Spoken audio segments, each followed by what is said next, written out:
देखो NCERT class 7 में हम लोग सेकंड चैप्टर पढ़ रहे हैं nutrition in animal. Nutrition in animal में हम लोग माउथ पढ़ चुके हैं।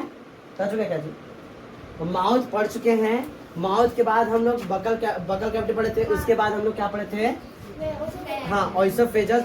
फेरिंग्स में हम लोग पढ़े थे। सेकंड पढ़े थे फेरिंग्स, फिर ओइसोफेजस।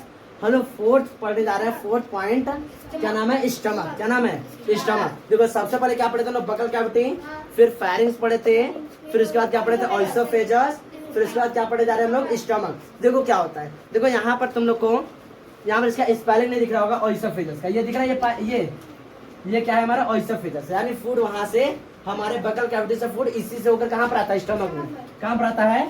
स्टमक में। ये क्या? ये स्टमक दिख रहा होगा। ये ओइसोफेजस का स्पेलिंग लिखे नहीं दिख रहा होगा, लेकिन ये क्या है? ओइसोफेजस है। ये फूड पाइप है। क्या है? Food pipe. पहले ना समझते स्टमक क्या होता है, फिर उसके बाद पढ़ेंगे इसका फंक्शन कैसे होता है। ठीक है, तो पहले समझते स्टमक क्या होता है। ध्यान देखो, क्या बताओगे? The stomach is a thick walled bag. ये क्या होता है? थिक यानी मोटे वॉल का बैग होता है। क्या होता है? मोटे वॉल का बैग होता है, जो हमारे बॉडी में लेफ्ट की ओर सिचुएटेड रहता है। किधर की ओर? लेफ्ट की ओर सिचुएटेड रहता है। क्या बताओगे? कि the stomach is a thick walled bag that is situated in the left side in our abdomen. हमारे एब्डोमेन में क्या होता है? हमारे एब्डोमेन में यह लेफ्ट की ओर होता है। कहाँ पर होता है? लेफ्ट की ओर होता है। बात समझ आ रहा है? बात समझ आ रहा है तो क्या बताओगे? The stomach is the thick walled bag which are sited in the left side in our abdomen. हमारा एब्डोमेन का लेफ्ट साइड, यहीं पर होता है हमारा स्टमक। ठीक है, जाते मत पीट देना, बील हो जाएगा। ठीक है, it's shape is like a flattened J. इसका शेप कैसा दिख रहा है? जे टाइप दिख रहा है। देखो ऐसे करके। हाँ भैया। इसका शेप कैसा होता है? फ्लैटेंड जे की तरह होता है। कोई दिक्कत? ये हमारा स्टमक है। Check next. It is the widest part of our alimentary canal. हमारे एलिमेंट्री कैनल का ये सबसे वाइडेस्ट पार्ट है। हम लोग बकल कैविटी देखो छोटा सा, फेरिंग्स छोटा सा, ओइसोफेजस और छोटा सा, स्टमक कितना बड़ा सा थैला जैसा है। बात समझ रहे हैं? उसके बाद स्मॉल इंटेस्टाइन तो और जिससे लग रहा है कि एकदम गुजिया बनाते हैं एकदम। फिर उसका लार्ज इंटेस्टाइन और एकदम लुड़िया है। बात समझ? ऊन लुड़िया के रख दो, उससे क्या स्मॉल इंटेस्टाइन लुड़िया होगा है। 7.5 मीटर का गुलिया के रख दिया गया है। तो मतलब सब लंबे, लेकिन यही क्या होता है? थोड़ा सा वाइडेस्ट पार्ट है। अब क्या बताओगे कि हमारे एलिमेंट्री कैनल में सबसे ज्यादा फूड कहाँ पर रुकता है? कहाँ पर रुकता है? तो इसी स्टमक में। कहाँ पर रुकता है? स्टमक में ही रुकता है। अब आगे देखो इसके बारे में और एक कहानी समझो। क्या बताओगे? कि it receive the food from the food pipe. यह फूड पाइप से क्या करता है? फूड को रिसीव करता है। Food pipe means oesophagus. ये ओइसोफेजस से फूड को रिसीव करता है। एक एंड से रिसीव करेगा और दूसरे एंड से क्या करेगा? ये स्मॉल इंटेस्टाइन में छोड़ देगा। क्या बताओगे? कि it receive the food from the food pipe at one end and opens into the small intestine at the other end। ये किसका कहानी रहा? स्टमक है। किसका रहा? स्टमक। और हम लोग पढ़ेंगे फंक्शन ऑफ स्टमक, यानी स्टमक कैसे फंक्शन करता है। तो क्या बताओगे?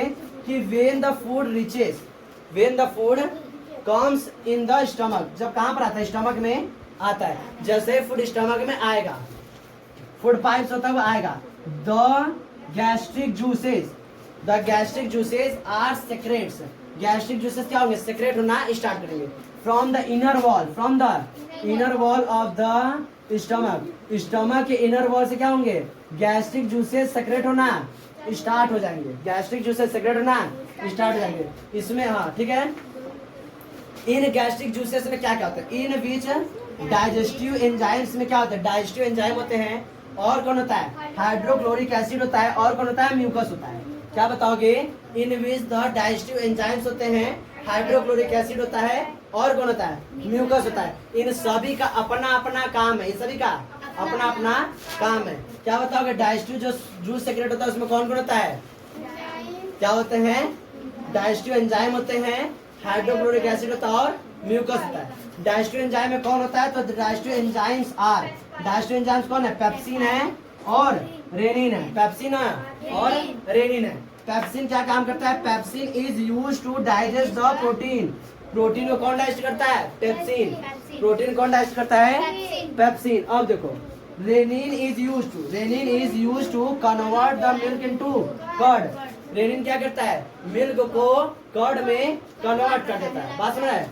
मिल्क क्या करता है और रेनिन क्या करता है? मिल्क को कर्ड में कन्वर्ट करता है। ये दोनों कौन है? डाइजेस्टिव एंजाइम है। कौन है?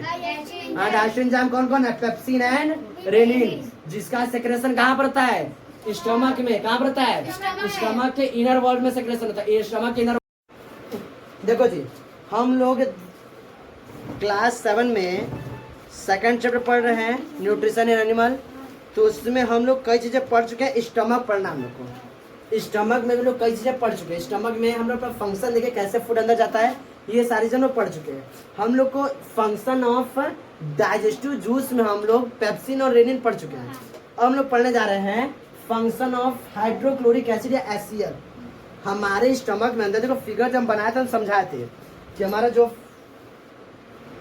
वो होता है स्टमक होता है कुछ ऐसे, ठीक है, इस तरह होता है स्टमक।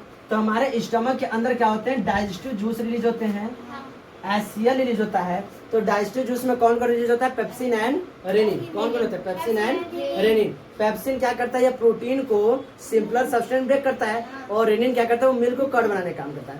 ये हम लोग पढ़ चुके हैं। आज हम लोग पढ़ना है कि इसमें एक और होता है HCl। HCl का क्या रोल होता है? HCl का याद रखना है। HCl का फुल फॉर्म क्या होता है? Hydrochloric acid. क्या होता है? Hydrochloric acid. यह क्या काम करता है? It makes the medium acidic. यह क्या होता है भाई? एसिड होता है तो मीडियम कैसा बना देगा? एसिडिक। कैसा बना देगा? यह क्या होता है? एसिड। तो मीडियम कैसा बनाएगा? एसिडिक बना। बात समझ रहा है? तो hydrochloric acid is a base और sorry acid that makes the medium acidic. जो कैसा मीडियम बनाता है? एसिडिक बनाता है। किसी को दिक्कत? नेक्स्ट, अब देखो, जब हम लोग को पता है कि हमारे एनवायरनमेंट चारों तरफ क्या है? जर्म्स प्रेजेंट है। हमारे हाथ में भी इस समय क्या है? जर्म्स है। बस हमारा है, हमारे पूरे चेहरे पर क्या है? जर्म्स। देखो पसीना ऊपर जर्म्स जर्म्स है ना। तो हमने जब खाना खाते कितना भी लोग हाथ धो के आए सारे चीज, लेकिन एनवायरनमेंट में यहाँ पे जर्म्स है। तो जब ऐसे भोजन को अपने माउथ में जब इनटेक करते हैं तो यहाँ से यहाँ तक आने में बहुत से जर्म्स आ जाते हैं, वहाँ पे फूड पर आते हैं, लेकिन हम उनको खाते हैं। तो क्या होता है कि ये जर्म्स हमारे कहाँ चले जाते हैं? स्टमक में।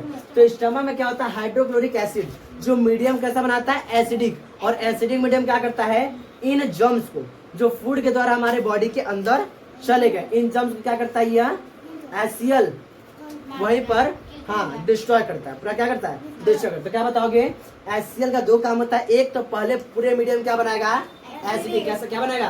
पूरे मीडियम को एसिडिक बनाएगा। दूसरा वो क्या काम करता है कि हमारे फूड में जो जर्म्स प्रेजेंट होते हैं, जो किसी भी तरीके से हमारे बॉडी के अंदर चले जाते हैं, उनको ये क्या करता है? किल करने का काम करता है। HCl का रोल है। बात समझ रहा है? अब देखो, अब मीडियम एसिडिक है तो क्या होता है? इसके हमारे स्टमक के इनर वॉल भी तो डिस्ट्रॉय हो सकते हैं, हो सकते हैं कि नहीं?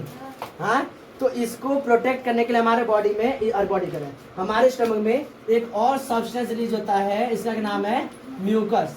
क्या है? म्यूकस। तो म्यूकस का क्या रोल है? तो क्या बताओगे? It helps to protect the internal part of stomach. यह क्या काम करता है? हमारे स्टमक के इंटरनल पार्ट को क्या करता है? प्रोटेक्ट करता है। कौन? म्यूकस। क्या करता है? It protects the internal part of stomach। किसी को दिक्कत इसमें? बात समझ रहा है? ये स्टमक इंटरनल पार्ट को प्रोटेक्ट करता है, नहीं तो HCl क्या करता है? डिस्ट्रॉय करता है। अब चलो ध्यान से, ये इतना फंक्शन हम लोग के बॉडी के अंदर होता है। क्या कोई देखा है? कोई देख सकता है? तो ये सारी चीज हम लोग को पता कैसे चली? कैसे हम लोग को पता चली कि हमारे बॉडी में स्टमक के अंदर इस तरह से प्रोसेस होता है? तो देखो एक बार यहाँ पे एक स्टोरी है जो NCERT बुक में तुम लोग के दिया हुआ है। इसमें हुआ क्या है कि एक 1822 में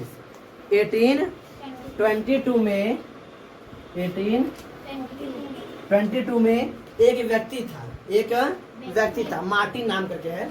एक व्यक्ति था जिसको एक बार शॉटगन से गोली लग गई थी।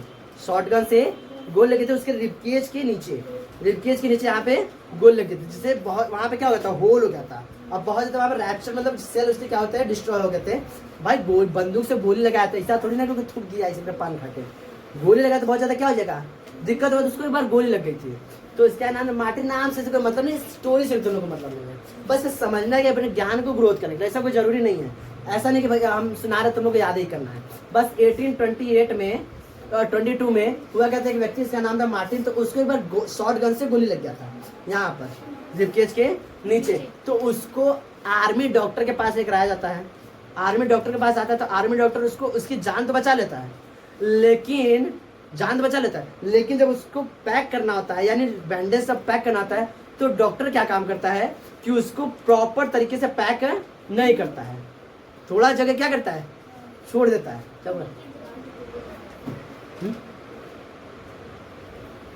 उसको क्या करता है, थोड़ी देर के लिए थोड़ा सा छोड़ देता है, क्यों, अंदर झांक कर देखने के लिए कि अंदर क्या क्या हो रहा है।